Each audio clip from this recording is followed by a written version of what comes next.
నమస్తే పీనై న్యూస్ కి స్వాగతం. ముందుగా ముఖ్యాంశాలు. పన్నుల పెంపు విరమించుకోవాలి. టీడీపీ నాయకులు నిరసనలతో హోరెత్తిన ప్రకాశం భవనం. నగర మేయర్ గంగడ సుజాత జన్మదిన వేడుకలు స్థానిక వైఎంసీ కార్యాలయంలో ఘనంగా నిర్వహించారు. కేక్ కట్ చేసి వేడుకల్లో పాల్గొన్నారు.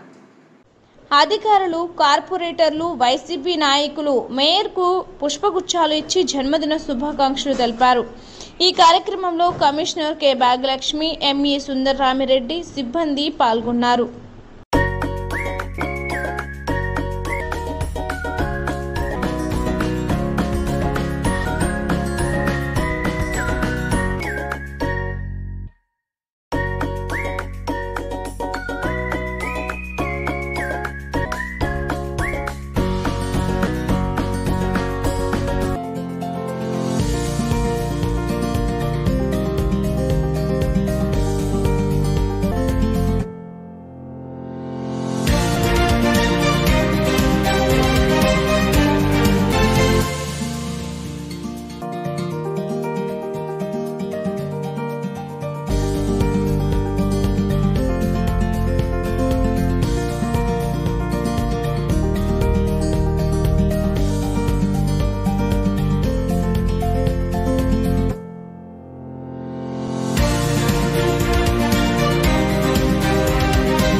విరమించుకోకపోతే ప్రజా పోరాటాలకు సిద్ధమని టీడీపీ నాయకులు అన్నారు. స్థానిక టీడీపీ కార్యాలయంలో ఏర్పాటు చేసిన మీడియా సమావేశంలో నాయకులు మాట్లాడుతూ నూతన పాలకవర్గం అవినీతిలో కార్పొరేషన్ను ప్రథమ స్థానంలో ఉంచిందని ఆరోపించారు. ఈ సమావేశంలో టీడీపీ నగర అధ్యక్షులు కోఠారి నాగేశ్వరరావు, కార్యదర్శి దాయినేని ధర్మ, కార్పొరేటర్లు దాచుల రమణయ్య, తిప్పరమల్లి రవితేజ, వేమూరి అశ్విని తదితరులు పాల్గొన్నారు.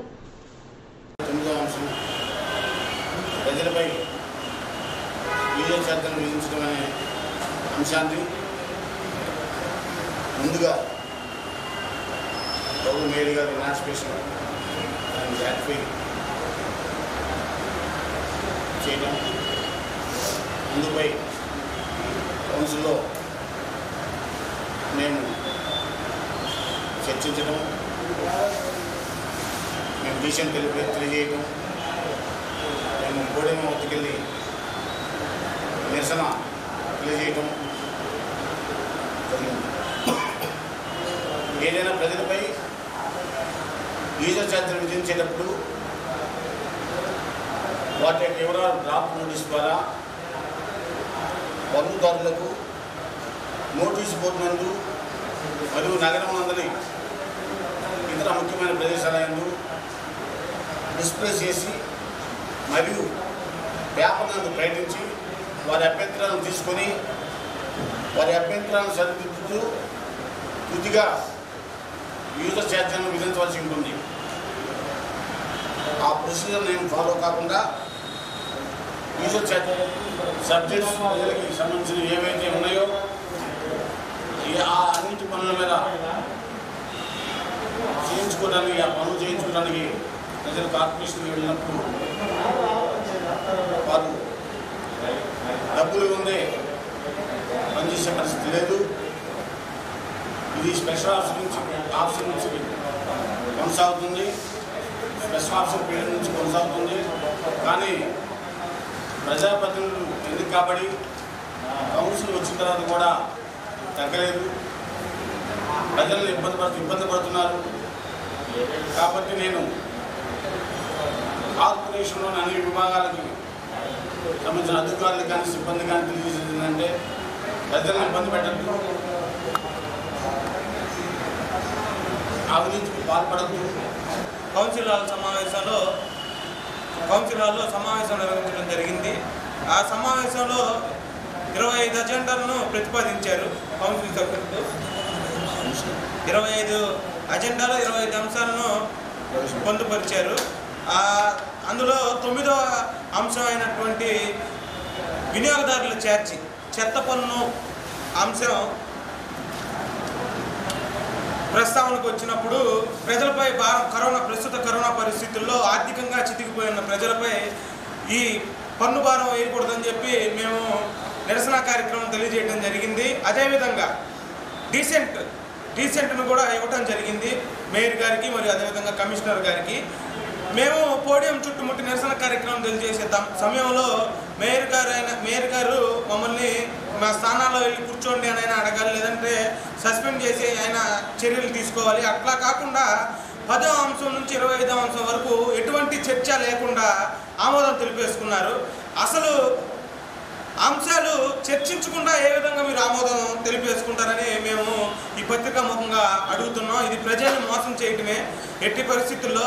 అదే కాకుండా ప్రస్తుతం ప్రసార మాధ్యమాల్లో మరియు పత్రికల్లో వస్తున్న వార్తలు కార్పొరేషన్లో అవినీతి దానిపైన చూసుకుంటే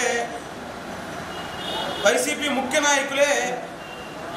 నాయకులే దానిపైన స్పందించి ఉన్నారు. వారే చెప్పి ఉన్నారు అవినీతి జరుగుతుందని. దీనిపైన వైసీపీ నాయకులు ఎటువంటి స్పందన లేదు. 4-5 రోజుల నుంచి ఈ వార్త జరుగుతున్నా కూడా. అదేవిధంగా మీరు ఎట్టి పరిస్థితుల్లో మీడియా మిత్రులందరికీ నమస్కారాలు. గత 2 సంవత్సరాల నుండి కరోనాతో వ్యాపారాలు జరగక, నిర్మాణ పనులు లేక, కరోనాతో జనాలు అల్లాడిపోతుంటే ఇలాంటి టైంలో పన్నులు విధించడం అనేది చాలా దుర్మార్గమైన పాలన.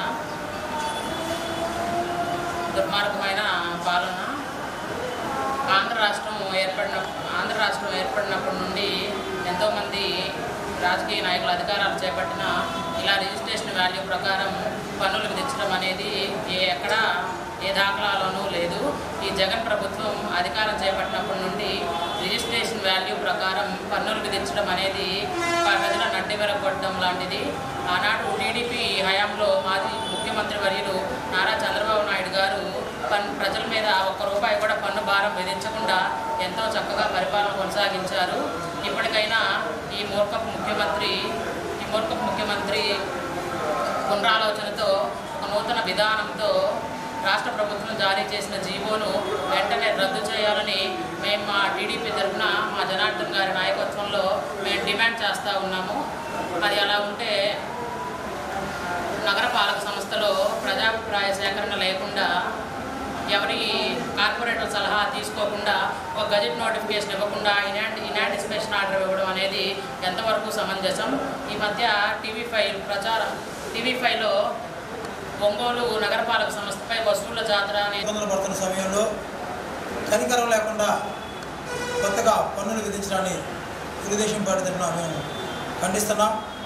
మీరు ఇప్పటికైనా మీరు ఏదైతే పన్నులు చెత్త పన్ను పెంచే అంశాన్ని నిర్మించుకోకపోతే తెలుగుదేశం పార్టీ తరఫున ప్రజా పోరాటాలు చేస్తామని చెప్పి మీ ద్వారా తెలియజేస్తాం. ఇకపోతే నగరపాలక సంస్థలో పాలకవర్గం ఏర్పడిన దగ్గర నుంచి రూపాయి ఉండే అవినీతిని ₹100 స్థాయికి తీసుకెళ్లారు ఈ పాలకులు. దానికి ప్రత్యక్ష ఉదాహరణగా ఇటీవల టీవీ ఛానల్ ద్వారా కానీ పత్రికల ద్వారా కానీ ఒక వీడియో ఏదైతే ఒక ఉన్నత స్థితిలో ఉన్న డిప్యూటీ మేయర్ స్థాయి వ్యక్తి మాట్లాడుతూ ఉన్నారు. ఎక్కడైనా అధికారులు తప్పు చేస్తే పాలకపక్షం దాన్ని కంట్రోల్ చేస్తారు. పాలకపక్షం సంబంధించిన ముఖ్య నాయకులే అవినీతి చేసి మాకు డబ్బులు ఇవ్వమని చెప్పని మాట్లాడుతున్నారని చెప్పంటే భారతదేశంలో ఎక్కడ లేని విధంగా కొత్త అధ్యాయానికి నాంది పలికింది ఒంగోలు నగరపాలక సంస్థ ఈ వైఎస్ఆర్సీపీ పాలనలో. ఇది ఎంత సిగ్గుచేటు చర్య అంటే ఎవరైనా అధికారులు తప్పు చేస్తే మనం పాలకులుగా ప్రజల పక్షాన మనం ఖండించాలి. మనమే పాలకులవే దాని గురించి ప్రోత్సహిస్తున్నామంటే ఎంత సిగ్గుమాన చర్య అని చెప్పి అడుగుతూ ఉన్నాం. దానికి సంబంధించి వాస్తవాలు అవాస్తవాలు ఏదన్నా కానీ ఈ జరిగిన దాని మీద ఈ రోజుకి వైఎస్ఆర్సీపీ సంబంధించి ముఖ్య నాయకులు పెద్దలు ఎవరు దీని మీద ఎటువంటి మాట అయితే మాట్లాడలేదు. మీరు మాట్లాడలేదంటే మీరు చేస్తున్న అవినీతి మీరు అంగీకరిస్తున్నారని చెప్పని మేము అడుగుతా ఉన్నాం. ఇకపోతే నిజంగా అది అవాస్తవమే అయితే ఒక దళిత మహిళపై మీరు అవినీతి ఆరోపణలు చేసి ఆమెని అవాస్తవాలు చేయాలని చెప్పి చూస్తూ ఉన్నారని చెప్పి అడుగుతూ ఉన్నాం. మేము ఒకటే చెప్తా ఉన్నాం, ఇప్పటికైనా ఈ నగరపాలక సంస్థకు సంబంధించి జరుగుతున్న ప్రతి సెక్షన్లో అవినీతి మీరు నగరపాలక సంస్థ సహాయ కమిషనర్ కె మోహన్ రావు ఉద్యోగ విరమణ చేశారు. ఈ సందర్భంగా స్థానిక ఎన్టీఆర్ కళాక్షేత్రంలో ఏర్పాటు చేసిన కార్యక్రమంలో ఆయనను ఘనంగా సన్మానించారు. ఈ కార్యక్రమంలో mayor Gangada Sujatha, commissioner K Bhagyalakshmi, ME Sundararamireddy, deputy mayor Vemuri Suryanarayana, కార్యాలయ సిబ్బంది పాల్గొన్నారు.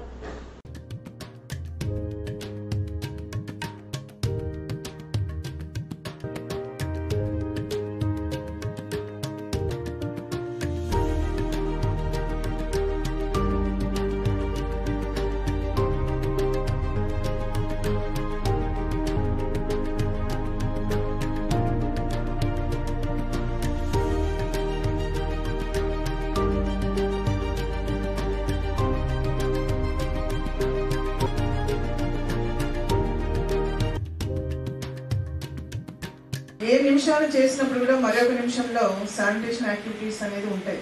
దానికి ఎండ్ అంటూ ఉండదు. అందులో థ్యాంక్లెస్ జాబ్ అని చెప్తూ ఉంటారు అందరు కూడా. ఎందుకంటే అటువంటి శానిటేషన్ విభాగంలో తన ఉద్యోగ జీవితాన్ని ప్రారంభించి 35 సంవత్సరాలు నిరాటంకంగా ఎక్కడా కూడా ఎటువంటి ఇబ్బంది లేకుండా ప్రజలందరికీ కూడా సేవలు అందిస్తూ వచ్చారు.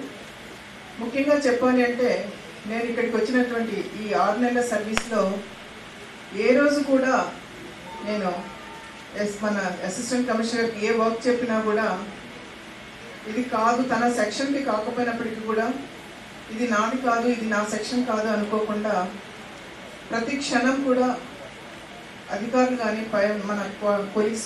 ఈరోజు రిటైర్ అవుతున్న అసిస్టెంట్ కమిషనర్ మోహన్ రావు గారు, అతను ఏ పని చెప్పినా ప్రశాంతంగా అతని పని నెరవేర్చడానికి కృషి చేస్తాడు.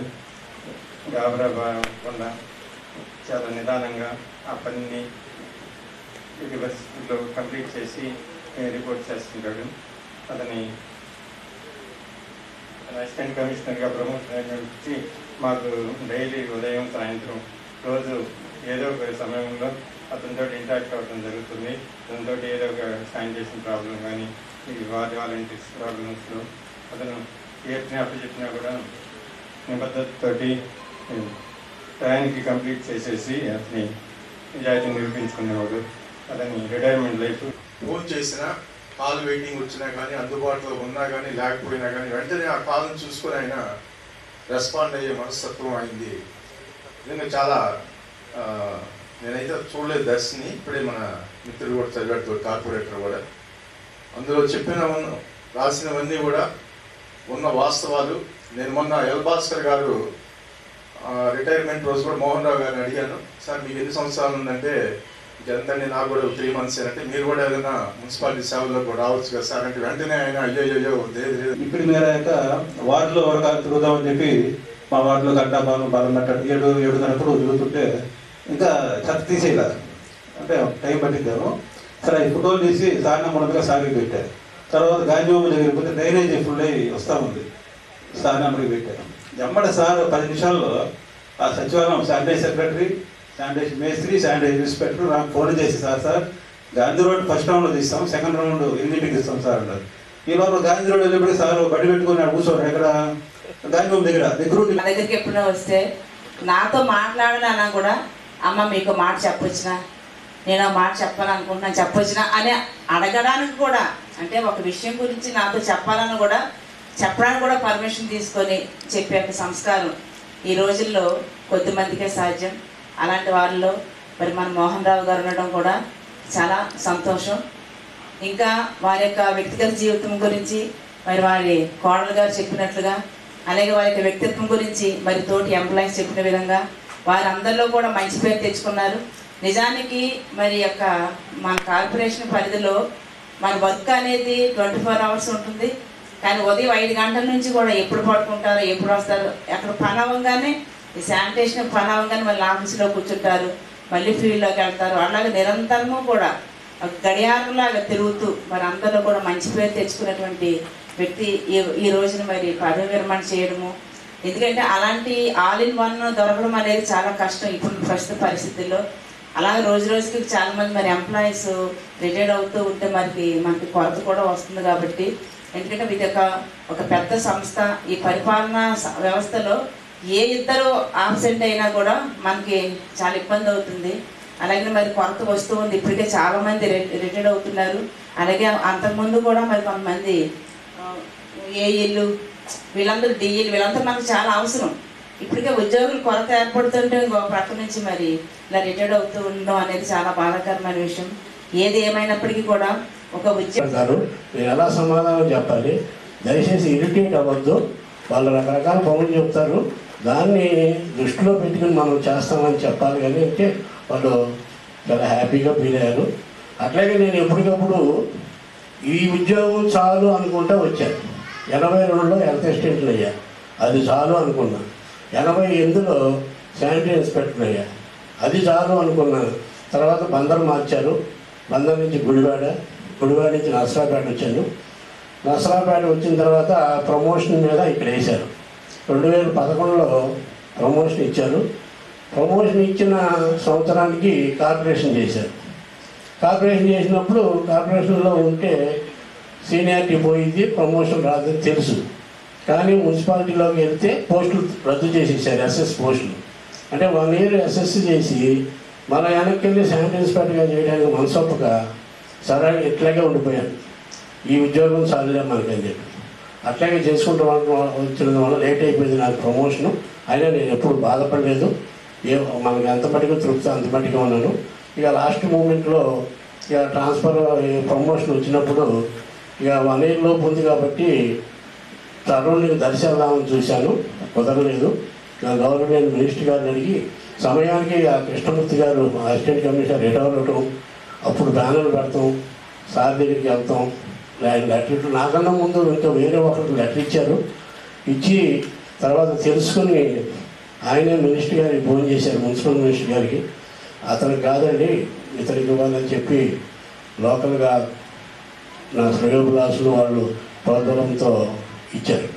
అంటే నేను చెప్పేది ఏంటంటే, మనము ఎవరైనా ఉద్యోగం చేసేటప్పుడు ఈ ఉద్యోగం పోతే మనం ఇంకోటి చేయలేమని మనసులో పెట్టుకుని పిర్లమాన్యం ఆజాద్ నగర్ లో నూతనంగా నిర్మించుకున్న మసీద్ నిర్మాణంపై వస్తున్న అవాస్తవ ప్రచారంని ఖండిస్తూ మణిముక్తి అబ్దుల్ సమీ తెలిపారు. స్థానిక ప్రెస్ క్లబ్ లో ఏర్పాటు చేసిన మీడియా సమావేశంలో వివరాలు వెల్లడించారు. ఈ సమావేశంలో అక్బర్, అబ్దుల్ గఫూర్, బాషా, అమానుల్లా, సుభాని తదితరులు పాల్గొన్నారు. మన ఆర్గ్యుమెంట్ ఏంటంటే, ఎలాగైతే 3వ అమీర్ ఇనాముల్ హుస్సేన్ సాబ్ రహమతుల్లాహి అలైహి గారు ఆ కమిటీ చేశారో ఆ కమిటీ ఇప్పుడు మొత్తం అయిపోతుంది. ఆ కమిటీని మళ్ళీ ఫుల్ఫిల్ చేసి తబ్లీగ్ పనిని ముందుకు సాగనిద్దామని చెప్పాము. అది వర్కౌట్ కాలేదు కాబట్టి అక్కడి నుంచి ఈ సెపరేషన్ జరిగింది, ఈ డిబేట్ జరిగింది. దాని తర్వాత ఇప్పుడు ఇక్కడ మన ఒంగోలులో అక్కడ సెపరేషన్ జరిగింది, అక్కడ డివైడ్ అయిపోయారు, ఇక్కడ కూడా డివైడ్ అయిపోయారు 2018లో.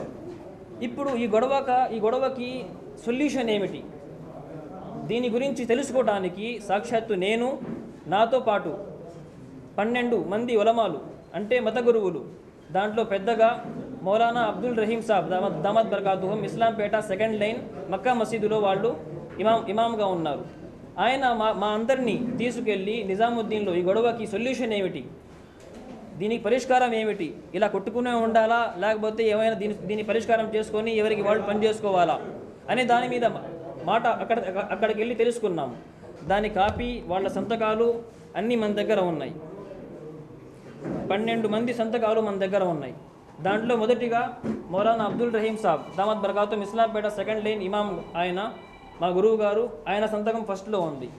ఒంగోలులో 6 ఉలమాలు ముఫ్తీలు ఆయనతో పాటు వెళ్ళి మొత్తం చర్చించి మొత్తం తెలుసుకొని పరిష్కారం ఏమిటి అని తెలుసుకొని ఇక్కడికి వచ్చాం. కానీ ఇక్కడికి వచ్చిన తర్వాత దాని గురించి పబ్లిక్లో ఎటువంటి దాని గురించి అవగాహన చేయలేదు. కాదు, ఆ పిర్లమాన్యంలో మసీద్ కట్టిన స్థలం మా నాన్నగారిదేను. మా నాన్నగారు చనిపోయి 2010లో చనిపోయారు. తర్వాత మా తమ్ముడు నివాసం ఉంటున్నాడు.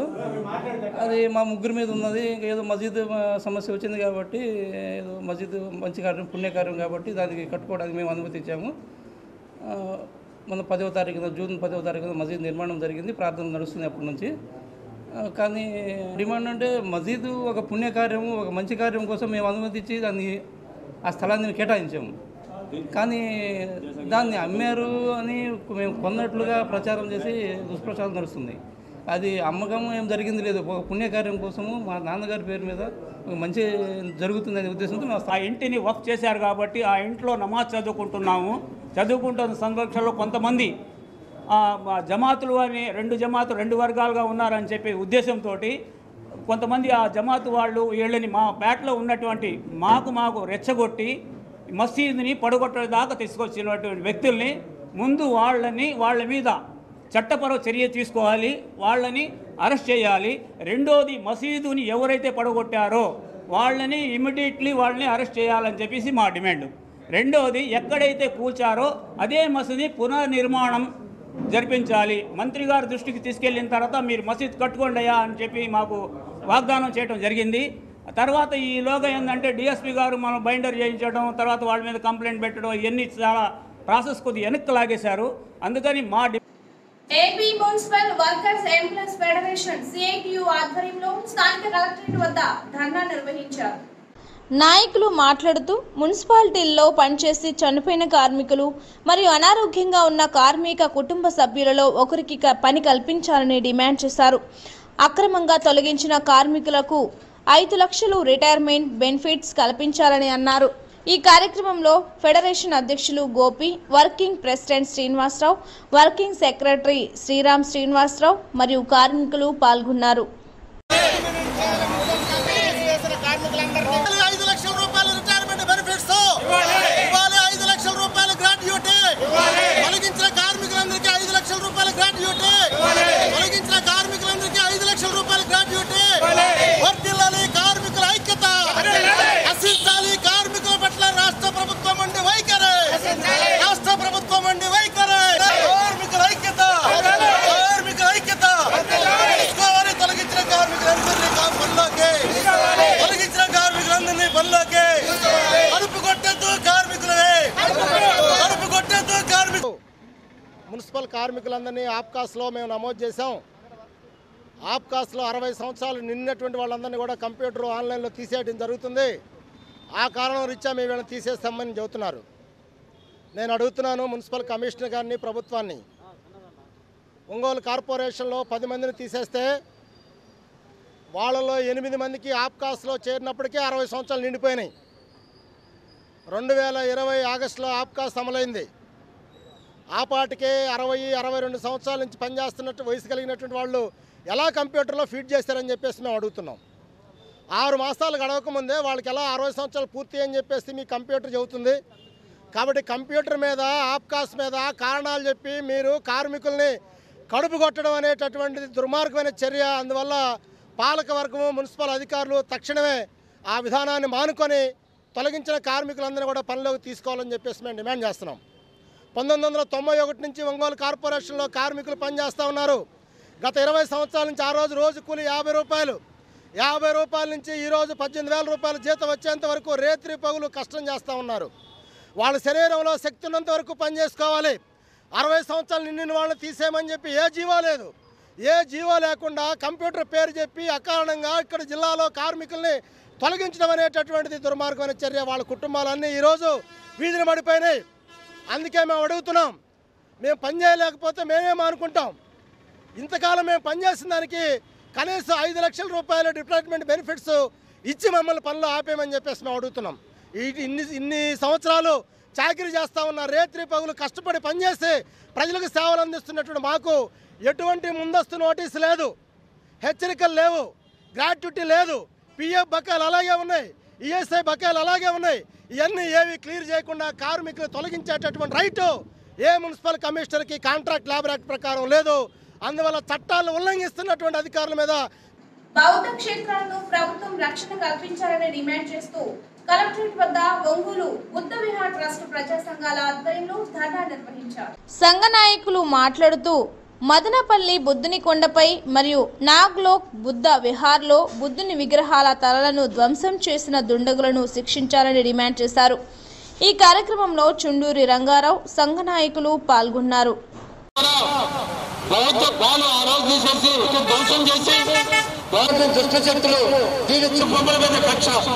బొమ్మల మీద సాధిస్తే ఏం చేయదలుచుకున్నారు, ఇది మీరు అందరూ ఆలోచిస్తారని చెప్పి ఈ విషయానికి సంబంధించి బౌద్ధము యావత్తు ప్రపంచంలోనే ఇతర మతాల ఎడల, ఇతర ఆలోచన ధోరణుల ఎడల సామరస్య భావంతో, సహన భావంతో ఉండమని నేర్పించింది అనాదిగా బౌద్ధ మతం. బౌద్ధ మతం యొక్క ఈ గొప్ప లక్షణమే అశోక చక్రవర్తి అనేటటువంటి ఆయన యావత్ భారతదేశ ఉపఖండంలో 84,000 శాసనాలు వేయించినటువంటి కథ. ఇవాళ ప్రపంచవ్యాప్తంగా ఉన్నటువంటి ఏ శాంతి సౌభాగ్యాలకైనా, ఏ సామరస్య భావనకైనా, ఏ శాంతిపూర్వకమైన సహజీవనానికైనా ఆది అనాది పుట్టుక బౌద్ధము. అట్లాంటి బౌద్ధ ధర్మం అనేటటువంటిది మన దేశాన్ని పరిపాలిస్తున్నటువంటి వలస పాలకుల యొక్క దాన్ని వ్యతిరేకించడానికి, భారత జాతీయవాదానికి ప్రగాఢమైనటువంటి సిద్ధాంతమైంది. ఆ తర్వాత భారతదేశం యొక్క రాజ్యాంగ నిర్మాణానికి ఇది పునాది అయింది.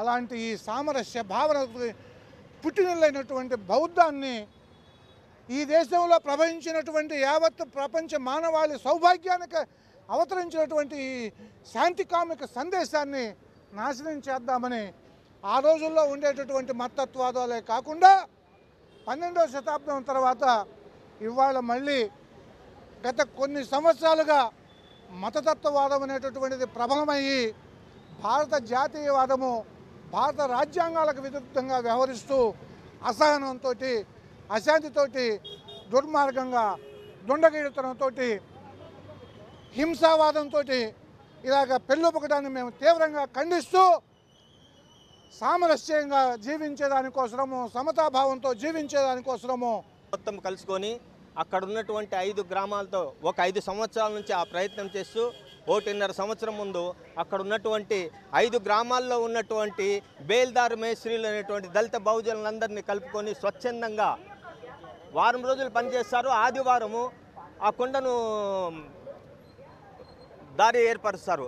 అట్లా దాదాపు 100 నుంచి ప్రారంభమై 500 మంది వరకు ప్రతి ఆదివారం పనిచేస్తూ 1.5 సంవత్సరంలో ఆ కొండ ఎత్తు ఎంత ఉందంటే 2.5 కిలోమీటర్లు ఉంది. హైటు 2.5 కిలోమీటర్లు ఎత్తున్నటువంటి ఆ కొండ మీదకి దారి ఏర్పరిచి అక్కడ ఒక 25 ఎకరాల స్థలాన్ని చదును చేసి అక్కడ నాగలోకు బుద్ధ విహార అనే దాన్ని ఏర్పాటు చేశారు.